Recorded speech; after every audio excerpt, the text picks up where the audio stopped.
All right, I'm going to do my best now to recreate a classic scene from about 50% of all Chinese Kung Fu movies. Here goes.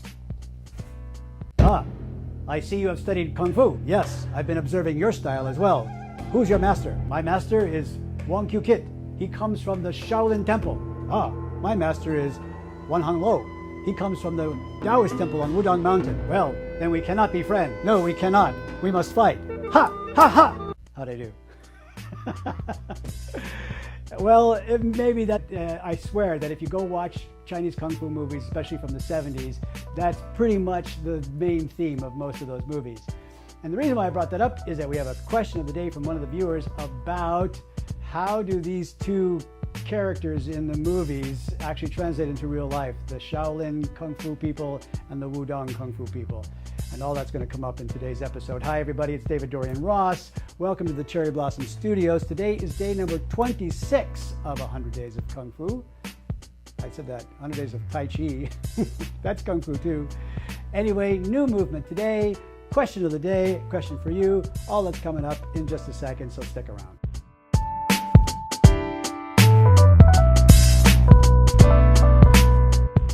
Grass bird's tail is a movement we've done before.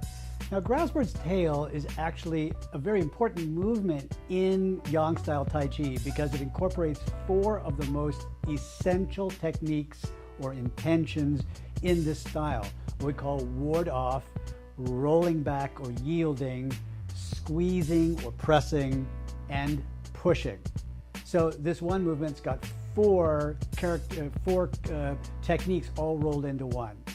Watch me one time, especially with a little bit of a transition from deflect downward parry and punch, and then we'll break it down one more time. So here we are at the end of deflect downward parry and punch.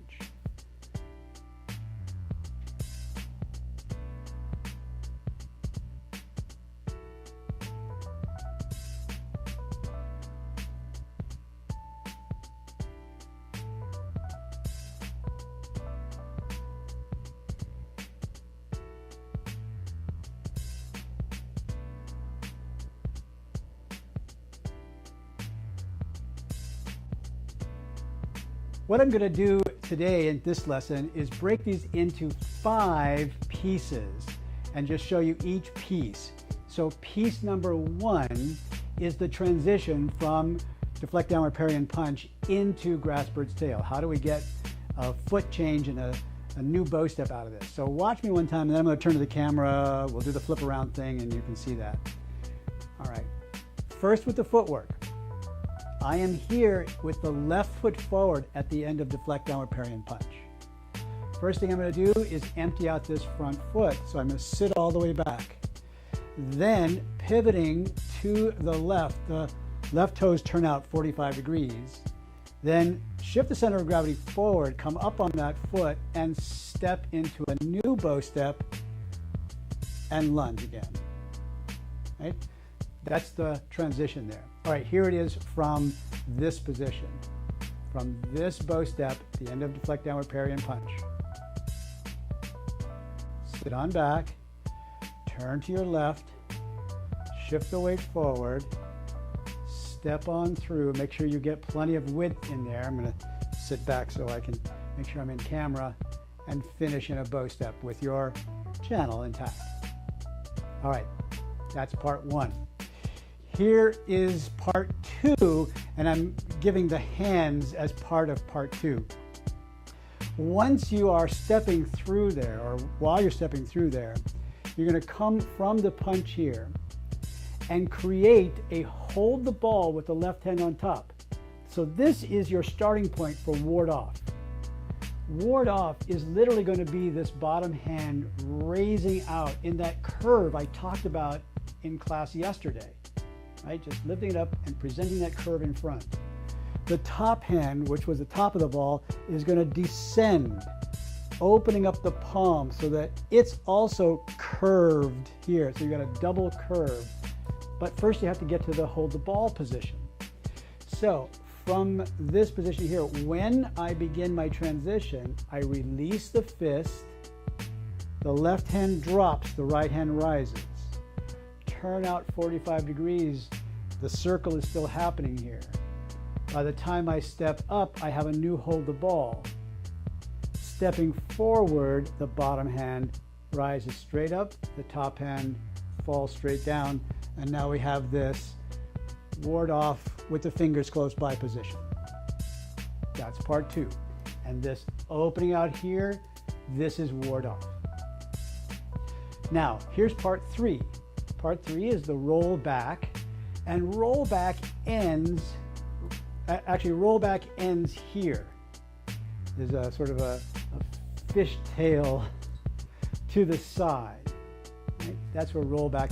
Roll back, it basically means, and the technique is, go ahead, push me, come on in, I'll take it.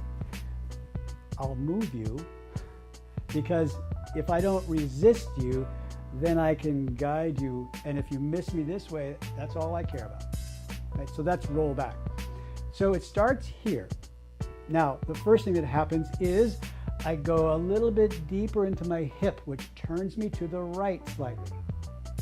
As I turn to the right, I get a little bit of a wind up, and then I'm going to release that wind up by sitting back on the back foot and turning to the left.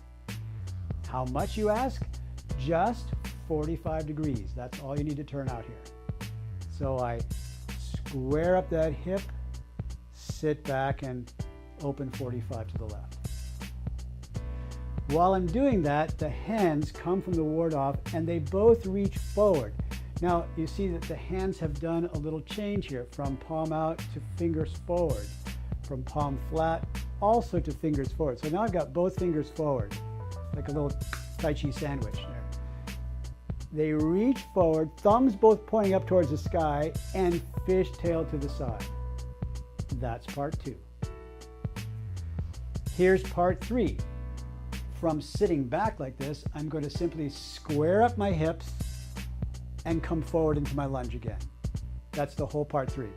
No stepping, no moving, just it. While that's going on, the hands do this. From the fishtail, the left hand comes to the inside of the right forearm. The right hand just makes another ward off position, just like that. Left hand comes and actually touches the inside of the forearm. Then they both come forward with the press. Finally, here's part 4. And we can do this all together. Just slide the hands apart. Sitting back over the back foot, the hands come into the chest. Palms show up a little bit here. Sit forward and push. Now, remember that at the end of this push, you're still curved. Looks like it's going straight, but not straight, just like we talked about yesterday. And that's part 4. Beautiful. I'm going to flip the camera back around again. Now, one more time, let's take a look at it from a couple of different angles. Here is from the original flex downward parry and punch position.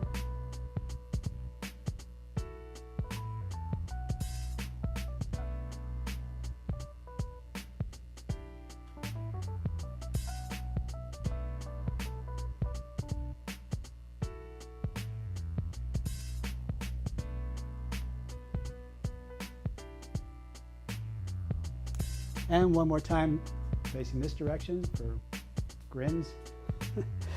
I've just stepped forward and done my punch.